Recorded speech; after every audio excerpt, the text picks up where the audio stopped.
Alright guys, Subliners here back again today. Hope you're enjoying your Sunday so far. It's Championship Sunday, baby. 4 teams remain in the Dallas Online Home Series. Some very interesting matches yesterday to talk about though. The main storyline I want to focus on today was in the elimination matches section. Seattle Surge once again lose out here and finish in a top 8 position. Pretty difficult stuff from them, 2 game 5s as it turned out, but after that there were quite a lot of delays on stream, and understandably the casters and the analysts were talking on stream about the Seattle Surge and some of their issues with the squad. And some of the Seattle guys felt like they as a team were being singled out somewhat. So we'll talk about that in the coming minutes here. Like if you guys enjoy, subscribe if you are new as always. First of all, massive thanks to Kambo and Horizontal for putting together all these fantastic scoreboards you're going to see over the next few minutes. Let's hop into the first matchup then. So this was the Paris Legion versus the Chicago Huntsmen. And this map one was really interesting. Scump, when I tuned into the match, he was like 30 and 15 or like just going off on the main stage. He finishes out with 45 kills, which I believe is the kill record so far in the CDL. Formal doesn't have a great map though, and on the latter half of this map, it was really Kismet that took over the game, to be fair. Dens has a great scoreboard here, as does Zed, but in the last few hardpoints, Kismet just went off. And they made the comeback. As you can see, Chicago are up like 200 to 130, and Paris bring it back to win map 1 on the gun runner hardpoint. So impressive map from them. And then game 2, it got pretty interesting because Chicago went up 5-2, but as we saw yesterday, the Minnesota going up 5-0 on Chicago. Comebacks are possible, right? And Paris bring it back to 4-5, and then Envoy decides enough is enough. It's time to take over the game and finish things off. It was a fun little bit of irony, really, because I think Kismet yesterday, when Envoy did his whole madness on the Minnesota Rocker to make the full sale, the 6-5 comeback for the 5-0 deficit, when he made that happen, Kismet did a tweet like, yo, how are you not picking up Envoy doing these flanks every single round? Guess what happens for them to win the final one. So here's Envoy's clip. So there's still a little bit of utility, but this is exactly what you can't give up, and somehow Envoy stuck through, or has he? He has. Zed will fall, and that is a massive hole in Paris Legion's armor. I can't believe it. Envoy with 3 this round. He just walks right through. So patient. His timing, his understanding of when to push is absolutely incredible. There's 4 in the round. Can he find an ace? The man deserves it. Should try and feed it to him as Luca gets 2. There it is. Envoy with 5. So that was clearly a momentum shifter. Envoy just taking over the game once again. Then in the domination, Chicago end up winning this one. Kind of comfortable in the end. Big maps here from Arcetes especially. And then in the game 4 hardpoint as well. Again, a really close map. But Chicago just managed to close it out at the end. This one, they don't throw away. Even though, well, they only barely had a lead at some of these moments. But they managed to clutch up at the end and make it work. So on the whole, Chicago Huntsmen beat Paris Legion kind of as expected. But it was a closer series at times. And that Search and Destroy honestly could have gone the other way if Envoy didn't take over in that round. So if that was the case, could have been a very different series in our hands. Could certainly have seen a game 5 here. And Paris Legion tend to be pretty damn good in their game 5s. But doesn't work out. Chicago advance onto the bracket play. And that's the final tournament or the final match we see from them on that day of action. The next match, Dallas Empire versus Toronto Ultra. This one, game number 1, Dallas Empire won a really close map here. Illy and Shotzi just went off, to be honest. But despite Toronto Ultra getting outside really heavily, they did manage to almost make something work towards the end there.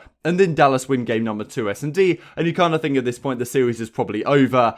Dallas are moving through relatively comfortably. However, Toronto Ultra bring it back. They win a relatively close domination right here. Bance goes off, as does Cammy, so impressive slaying out of the Toronto Ultra guys, and Methods as well, with some big numbers putting up. And then the game 4 hardpoint, they win this one as well. So at this point you're like, what the hell's going on? And then they move on to a Piccadilly game 5, which Dallas Empire takes. So impressive composure from them, winning both Search and Destroys relatively comfortable in the end. A big map from Crimsix here especially, and Toronto Ultra, a pretty damn good Piccadilly team. I remember when they played Chicago Huntsmen on Piccadilly, I believe at the Atlanta home series, or I forget exactly what the home series was. Maybe it was one of the early ones, but they beat Chicago 6-1 on that map. So impressive for Dallas to come out and beat them here in a 6-2 fashion, and that closed out the series. So Dallas and Chicago, kind of as expected, move on to the Championship Sunday without losing a single series so far, but it wasn't easy for either team, right? Dallas get there in a game 5. Chicago's game easily could have been a game 5, but they managed to clutch up when it matters. So let's move on to this next series, which was really insane. This was Minnesota versus the Seattle Surge, and Seattle Surge, of course, had lost that first game 5 yesterday. I think they lost game 5 round 11 fashion to Paris Legion, so difficult scenario for them. But against the Minnesota Rocker, they go down 2-0 in the series, and you're kind of thinking, damn, it's probably over for Seattle once again. Tough draw from them, I guess, getting Minnesota, given they lost to Chicago. Two very, very solid teams. However, the domination was just ridiculous. This was the replay of the domination. In fact, the first domination was drawn. Do not believe it. I'll play the clip on screen for you guys now. Kill. Can they get the ticks in? Oh my, it's the three caps in, but there's the neutral. I think I have no idea what's gonna happen, Joe. I think they lose this. What is happening? Where's the tick? What's the tick? It's a tie. It's a draw. It's a draw. Yes, the two neutrals came in. Did both of those neutrals happen right before that final tick happened? Right at the tick, the neutrals came in. Wow. So the first dom is drawn, then we go back into the replay. Seattle Surge win this one 170 to 159, and then the next map was arguably even more ridiculous. It was a 250-249 hardpoint on Hackney Yards. Minnesota had a clear advantage here, up 245 to 191, reminiscent really of the Dallas Empire versus Los Angeles Guerrillas comeback that happened yesterday, or the day before as I'm recording this, and Seattle Surge bring it back to win 250-249, so unbelievable. I'll play that on screen for you guys now, and Seattle get it done. Hold on for 5 seconds. Go, if you're go, now you go. If you're rocker trying to get the one. This is great for Seattle. No, I thought they could get enough time and they weren't able to do it. It's one tick again. Now Seattle's inside. 249, 249, Seattle won! What are these guys? What is going on with these maps? One thing here to notice in these maps is Octane is the guy consistently dominating. Like here he is with the 1.8 in the domination as well. He's sitting with a 1.5, but the end of the series doesn't go in their favor, and Rocker honestly win a kind of comfortable game 5, somewhat underwhelming in a way, and Seattle Surge, their downfall once again is in their search and destroy. Like, yes, Minnesota are a good S&D team, but Seattle Surge should not be losing this comfortably. Like, they have a real knack, do Seattle, of winning, or at least getting very, very close and competitive in the respawns. The respawns with pretty much any team they play are going to be competitive, and they're going to win some of them, they're going to lose some of them, and as you can see right here, they win 2 really close ones, they lose a really close one in map 1. That's what Seattle do. But when you come into the search and destroy, I just have no faith they're going to win. And if you can't win a search and destroy against Minnesota Rocker, when you actually do get the better of them and winning 2 of those really close respawns that you're really good at winning, or at least really good at getting to the very close point right at the end of the game, if you can't win a search and destroy, it's not going to happen. And, just disappointing from them, frankly. They go out in another game 5 fashion. Difficult, of course, to lose 2 game 5s and go out of the tournament, but you can't say it wasn't deserved, I suppose, given that they just didn't really perform in S&D when it came down to crunch time. So, some interesting stuff to talk about here. Silly says, of course, on that Minnesota team, having just beat the Seattle Surge on 130 ping, I'm simply a debate and finesse, as Colton points out to me right here. And yeah, as Clayster says, it really closed the door on them. This was in the game number 2. Actually, no, it was in the game number 5, sorry, on the, it was St. Petrograd.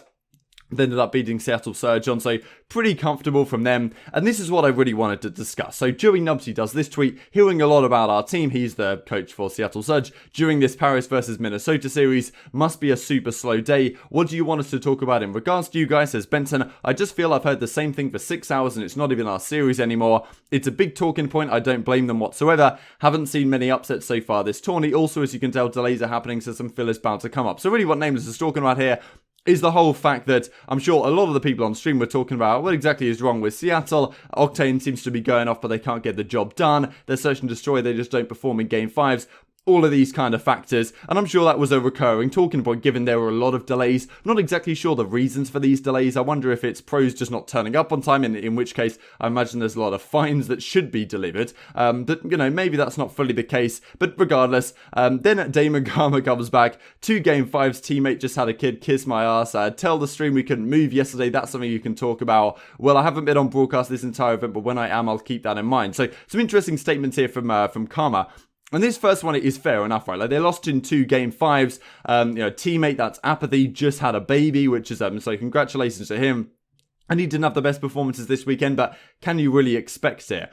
At the same time, and can we talk about how we couldn't move yesterday? That was the game 4 I wanted to discuss. Well, I mentioned it to you guys yesterday where Karma was lagging all over the place. That's something you can talk about. So these couple of tweets are kind of interesting. I do see where Karma's coming from here. At the same time, can you really blame the stream and the analyst for talking about Seattle, where it's one of the most interesting stories given that they're a team of such veterans, but even with the extenuating circumstances in this case, which do count for sure, they still can't win a game 5, right? Which is part of the problem. And yes, okay, they were lagging in series yesterday, but some of the games they weren't lagging and they were winning. So it's not always an issue, and it has affected multiple teams in the past. So there's definitely more that can be discussed on this. I do want to discuss post-event what exactly should Seattle do and what should their target be. Enable, of course, sitting on the bench right now. Panda coming in hasn't necessarily performed particularly great. He had that, I guess, the hiccup in the Petrograd Search and Destroy against Silly, where he flew out and tried to check the bomb, and Silly wasn't even planting it and just took him down for the final kill. That was a pretty crucial round as well, given the time that occurred in the game. So I wonder what your guys' thoughts on this are. Is Karma in the right here to kind of point this out? But I feel like if it was like Aches saying a phrase like this, I don't think it would go down so well. But maybe that's the respect that Karma's built up in the community to some degree. So let's move on to the final few series of the day. Los Angeles Guerrillas versus the Florida Mutineers. This one came down in a 3-1 fashion. I kind of felt like Guerrillas would end up taking this one, but really impressed by the Mutineers, to be honest. Guerrillas S&D right now does seem to be on another level. They win game 2 kind of comfortably, and I was pretty confident that if they did go game 5, I think Guerrillas would win it, but they couldn't steal a respawn just. They came close in the domination, but the hard points were kind of comfortable. I wanted to say credit to Mutineers because Pharaoh was going off this series. Super impressed with him. He seems to have come into his own in his zone right here, like a 1.5 KD over the course of it. And Morks played well as well. One thing you may notice is this 2 KD in the domination. This map, they actually had Morks on the main AR and Skies on the SMG. And that seems to be kind of a solution because Morks with the AR in hand is such a better player than he is with an SMG. So he drops a 2.0 KD and pretty much wins them that map. The other maps he's still using an SMG, kind of getting the job done, but at least Pharaoh was there to clean up the mess in the hard points with a 1.6 average, and Frosty not too far behind as well. Wanted to share with you this insane 1v4 as well that Frosty pulled off. 1v4 ace, in fact, in the Search and Destroy, even though they did lose it. They're not letting that one up. Frosty, though, tooth and nail as he just claws to life right now. That white screen. Watch out if you turn your contrast up, by the way, friends. I found this out recently. I hit the contrast really hard, so basically when I'm like low HP, I can't see anything completely black. just a note to take away there, but 3v1 for Frosty right now. 3v2. This would technically be an ace as well if he manages to pull this off. This would be an ace 1v4, and now it's just Vivid. Where is he on the minimap? He's absolutely nowhere. However, on the truck... Did you see him, Frosty? Did you? Did you? Oh! Frosty! Oh my god! So then we have Minnesota versus Paris Legion right here. 3-1 fashion. Minnesota get the job done once again. Paris can only win a round 11 Search and Destroy. Every other map is pretty damn comfortable for Minnesota. And there's GodorX with his 1.6 KD. So on the whole, I haven't really seen too much difference this weekend from what we see online than what I would expect to see in an on-LAN environment. Everything seems kind of lined up, which is good to see. And then, of course, there was some series delays before this final series, Mutineers versus Toronto Ultra. So unfortunately, I was onto a Gaman in the UK, had to go to bed because it was about 5 AM. So this is the screenshot here. Mutineers end up winning this series 250 to 211, 6-5 in the Search, lose a close domination and win the Hackney Yards kind of comfortably, as they did against the Guerrillas as well. This does definitely seem to be a kind of home map for the Mutineers. Toronto Ultra go out of the tournament. I was very impressed by them. This is a scoreboard here from EasyMac, so you might not be able to see too much stuff right here, but in terms of KD, you can see this column here. Classic with just about a 1.0, but Skies with a 1.55,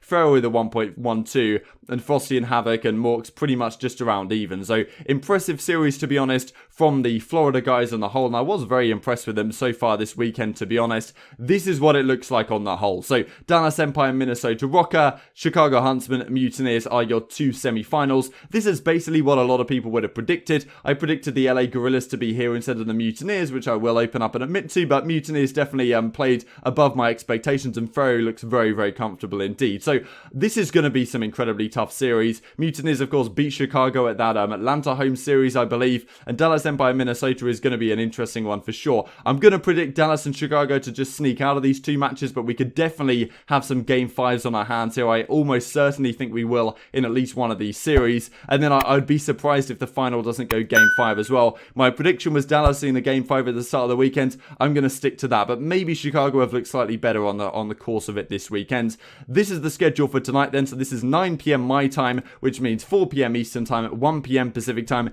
Everything kicks off, 3 more matches to go, and we will crown our Dallas Empire home series winners. Like if you guys enjoyed the video, subscribe if you're new as always. Thanks for watching, take care, I'll see you next time.